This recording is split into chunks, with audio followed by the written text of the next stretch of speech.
So guys अब आया ना मजा। मतलब ये था जो ट्रेलर था जिसको मैं कहूंगा कि जिसमें डूम का डोमिनेंस मुझे फील हुआ है एक्चुअली। कि इसके पहले का ट्रेलर जो पहला आया था वो तो अच्छा था ही, लेकिन अब जिसको ये स्पेशल एडिशन जो बोल रहे हैं, मतलब जो भी है ट्रेलर 2 जो भी बोल लो, इसके अंदर में डूम्स का डोमिनेंस अब फाइनली मुझे दिखने लगा है कि हाँ भाई डॉक्टर डूम आ चुका है। एंड मैं ये बात जरूर से कहूंगा कि एवेंजर्स डूम्सडे का नाम मार्वल वालों ने बहुत अच्छा सोच समझ के रखा है, क्योंकि पूरे पिक्चर के अंदर में डूम डूम डूम डूम हर जगह सिर्फ डूम ही दिख रहा है। स्वागत है आप सबका अमन एक्सप्लेन के चैनल के ऊपर में। एंड आज हम लोग इस ट्रेलर के बारे में थोड़ा बहुत डिस्कस करेंगे, लेकिन डॉक्टर डूम के ऊपर में आने से पहले किसी और टॉपिक के ऊपर हम बात कर लेते, लाइक विजन क्विस्ट। मार्वल ने दोनों चीजों को एक के साथ एक ड्रॉप करके हमारे पास में ऐसा कोई ऑप्शन नहीं छोड़ा कि भाई लोग कंफ्यूज होते रहो, कभी इसके बारे में बात करो कभी उसके बारे में बात करो। अगर तुमको वांडा विजन याद है तो विजन की जर्नी ना थोड़ी सी कॉम्प्लिकेटेड रही है। मतलब विजन को डिस्ट्रॉय किया गया, फिर वांडा की पावर्स और वेस्ट व्यू के इवेंट्स के बाद आइडेंटिटी को पूरा क्वेश्चन खड़ा कर देता है। एंड एंड में वो अपनी मेमोरीज के साथ वहां से चला गया। अब फाइनली विजन क्विस्ट उस स्टोरी को कंटिन्यू करने वाला है। एंड अपना अल्ट्रॉन बाबू भी फिर से वापस आ चुका है, और ये मुझे सरप्राइज किया कि हाँ ये भी एक इंपॉर्टेंट कैरेक्टर था और इसको ऐसे ही नहीं छोड़ सकते। विजन की स्टोरी के अंदर में अल्ट्रॉन एक डायरेक्टली कनेक्टेड कैरेक्टर है एंड उसका रिटर्न आना तो बनता ही है। और ये जोड़ पकड़ के जैसे भी शो बनाया गया है, इसका सेंट्रल आइडिया भी काफी ज्यादा इंटरेस्टिंग है। विजन बेसिकली अपनी आइडेंटिटी, मेमोरीज और एग्जिस्टेंसी को समझने की कोशिश कर रहा है। एंड कुछ सीन्स के अंदर में ऐसा फील होता है कि विजन ने जो है ना अपने दिमाग के अंदर में एक alternate version of reality experience कर रहा है। चलो अब इसको थोड़ा बहुत साइड में रखते हैं, क्योंकि हम आते हैं हमारे डॉक्टर डूम के ऊपर में। और इतनी बकबक करने के बाद में अगर आप लोग थोड़ा सा लाइक एंड सब्सक्राइब कर दोगे तो मुझे थोड़ा सा मजा आएगा। अब गाइस ये ना एवेंजर मूवी है, एंड रिमेंबर करो कि एक्चुअली प्रॉब्लम कौन है इस मूवी का।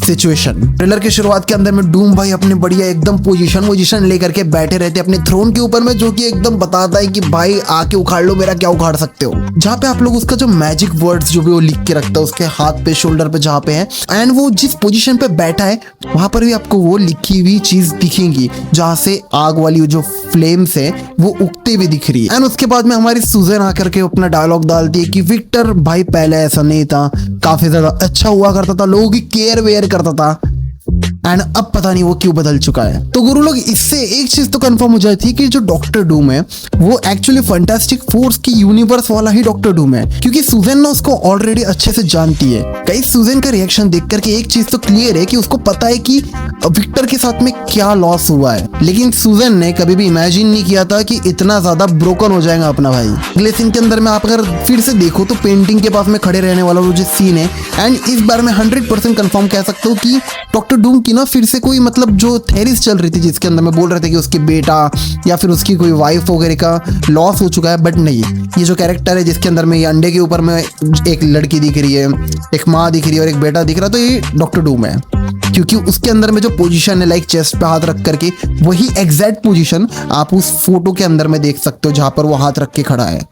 तो इससे ये चीज कंफर्म हो जाती है कि हाँ डॉक्टर डूम अपनी माँ को खो चुका है एंड उसको फिर वापस लाने के लिए वो सारी ये चीजें ट्राई कर रहा है। डिस्ट्रॉय सिटी जो दिखाई गई है ये भाई फिर से न्यूयॉर्क को तोड़ने वाले हैं, क्योंकि ये किसी भी मूवी में जब तक न्यूयॉर्क की ये ऐसी तैसी ना करे ये फील ही नहीं होता है कि हाँ कोई मैसिव थ्रेड आया है। लेकिन हाँ 100% ये हमारे मेन यूनिवर्स का न्यूयॉर्क नहीं है, मे बी पॉसिबल ये टोबी मैगवायर वाला यूनिवर्स हो एंड वहां का न्यूयॉर्क हो, फिर हो सकता है कि फैंटास्टिक 4 का यूनिवर्स हो, पर पता नहीं, उसका तो लाइट सैचुरेशन वगैरह बहुत ज्यादा डिफरेंट था। अगले सीन के अंदर में रिचर्ड का रिएक्शन आता है कि डूम क्या ये तुमने किया, और ये सीन देख करके ना एक्चुअली समझ में आता है कि ये वो मूवमेंट है जहां पर डॉक्टर डूम ने पार्टी बदल दिया है। क्योंकि ये थ्योरी तो हम सबको पता ही है कि शुरुआत में ये अपने टीम के साथ में रहेगा, सबको भरोसा दिलाया कि हाँ हम इसी इंकर्जन को रोक सकते हैं, एंड टाइम पर ये अपना मतलब दिखा देगा कि इसे अपना खुद का एक बैटल वर्ड बनाना है सारी यूनिवर्स को कोलैप्स करके। एंड मैं तुमको सच में बताऊं, डॉक्टर डूम का इस बार में जो ऑरा फार्मिंग इन लोगों ने करवाया है वो देख करके मजा आ गया। अगले सीन के अंदर में जब थॉर के साथ में एंट्री दिखाते हैं, जो भी fighting doctor Doom and Thor के बीच में दिखाई गई, जिसके अंदर में थॉर बोलता है कि भाई मैं तुम्हारी वाट लगा दूंगा, लेकिन उसके पहले ना वो लाइटनिंग उसके ऊपर में फेंकता है एंड उसके बाद वो उड़ के उसके गले पर वार करने का ट्राई करता है, बट तुमको पता है आगे हुआ क्या है उसके साथ में। वो सीन देख करके सच में ऐसा लगा कि साला मतलब थॉर मन में ये बोल रहा होगा कि अबे मैं थानोस को मार दिया था ऑलमोस्ट, जिसके पास में यूनिवर्स के पूरे इन्फिनिटी स्टोन थे, उसको वो इन्फिनिटी स्टोन मिल करके स्टॉर्म ब्रेकर को नहीं रोक पाए, लेकिन डॉक्टर डूम ने सिर्फ 2 उंगली से उसका पूरा वाट लगा दिया। एंड मैं तुमको बताऊं, डॉक्टर डूम ने जो भी जादू किया होगा, मतलब पता नहीं उसने अपने हैंड गेस्चर से क्या जादू किया है जिससे उसने थॉर को दूर फेंका उस मूवमेंट पर। एक्चुअली अगर आप स्लो फ्रेम में देखोगे तो थॉर एक्चुअली वहां पर बेहोश हो चुका है, क्योंकि कोई मूवमेंट नहीं है, वो ऐसा का ऐसा ही जाकर के गिरता है। मतलब इस लेवल की पावर या मैजिक बोलो या पावर बोलो, डॉक्टर डूम ने अपने अंदर में कैद कर लिया है। अगर हम रॉबर्ट डाउनी जूनियर की आवाज की अगर बात करें तो मैं तुम्हें बताऊं, कहीं से भी घंटा या आयरन मैन फील नहीं करा रहा है, कहीं से भी नहीं। भयंकर, जिसको बोलते हैं ना वजन वाला आवाज है, वैसा फील करा दे रहा है आपको, जिसमें डॉक्टर डूम ने इतनी भयंकर धमकी सबको दे चुकी कि तुम्हारी ऐसी की तैसी करके रख दूंगा मैं। लाइक जो डायलॉग उसने बोला है कि तुम लोगों को यहाँ पर होना ही नहीं चाहिए था, एंड तुम्हारी एक एक सांस का हिसाब मैं लूंगा, because I am doctor Doom. क्योंकि मुझे नहीं पता कितना ज्यादा हगा है मार्वल वालों ने पिछले 4-5 साल में, मैं भूल गया भाई, मैं भूल गया, इट्स ओके। लेकिन अभी जो ये चीज कर रहे हैं ना डॉक्टर डूम का ऑरा फार्मिंग, इतनी सी रत्ती भर भी मिस्टेक नहीं कर रहे। सेंटिनल्स भी वापस आ चुके हैं, जिसमें डॉक्टर डूम ने को आपने देखा ही होगा, सेंटिनल्स को फिर से जगा दिया है। सेंटिनल्स के बारे में अगर नहीं जानते हो तो expand day of future and past को जाकर के देखो।